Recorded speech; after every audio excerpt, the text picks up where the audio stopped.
মার্কিন যুক্তরাষ্ট্রের নৌ অবরোধ এখন বাস্তবে কার্যকর হয়েছে। প্রেসিডেন্ট ডোনাল্ড ট্রাম্পের প্রশাসন ইরানকে তাদের শর্তে যুদ্ধবিরতি মানতে বাধ্য করতে ইরানি অর্থনীতিকে চেপে ধরার কৌশল নিয়েছে। সোমবার বাংলাদেশ সময় রাত ৮টায় এই অবরোধ শুরু হয়েছে। এই অবরোধে সবচেয়ে বড় আঘাত পড়বে ইরানের তেল রপ্তানিতে, কারণ ইরানের মোট রপ্তানির ৮০% হরমুজ প্রণালী দিয়ে যায়। গত ফেব্রুয়ারিতে ইরান ইসরায়েল যুদ্ধ শুরু হওয়ার পর ইরান কার্যত হরমুজ প্রণালী বন্ধ করে দেয়। বিশেষ চুক্তি করা কয়েকটি দেশের জাহাজ ছাড়া কেউ পারাপার করতে পারেনি। কিন্তু আশ্চর্যের বিষয় হল, এই পুরো সময়ে ইরান নিজে কিন্তু তেল রপ্তানি বাড়িয়েছে। গত মার্চে ইরান প্রতিদিন 18,40,000 ব্যারেল এবং এপ্রিলে প্রতিদিন 17,10,000 ব্যারেল তেল রপ্তানি করেছে, যা 2025 সালের গড়ের চেয়েও বেশি।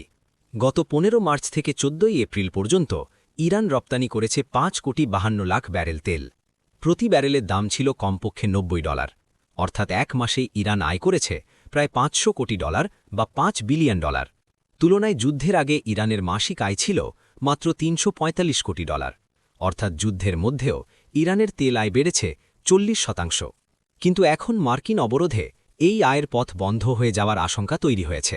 বিশেষজ্ঞরা বলছেন, ইরান এখনও পানিতে ভাসমান ট্যাঙ্কারে প্রায় 15,77 লাখ ব্যারেল তেল মজুদ রেখেছে। এর 97.6%ই গন্তব্য চীন। এই মজুদ কিছুটা সুরক্ষা দিতে পারে, কিন্তু অবরোধের ধাক্কা থেকেই ইরানকে বাঁচাতে পারবে না। তেল ছাড়াও ইরানের পেট্রোকেমিক্যাল, প্লাস্টিক, কৃষিপণ্য, রপ্তানি এবং শিল্পযন্ত্র, ইলেকট্রনিক্স ও খাদ্যপণ্য আমদানিও বিপদে পড়বে। এতে দেশের ভেতরে পণ্যের ঘাটতি আরও বাড়তে পারে। তবে ইরানের কাছে একটা বিকল্প আছে, চীন ইরান রেলপথ।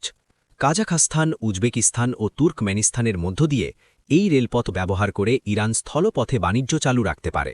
তবে রেলে তেল পরিবহন অত্যন্ত কঠিন। এখনও পর্যন্ত এই পথে তেল পাঠানোর কোনো বিশ্বাসযোগ্য প্রমাণ নেই। সব শেষ প্রশ্ন, এই অবরোধ কতদিন চলবে? বিশেষজ্ঞরা নিশ্চিত নন। একটাই বড় অজানা ফ্যাক্টর, চীন। কারণ ইরানের বেশিরভাগ তেলই যাচ্ছে চীনে, এবং চীন এই অবরোধ মেনে নেবে কিনা সেটাই এখন সবচেয়ে বড় প্রশ্ন।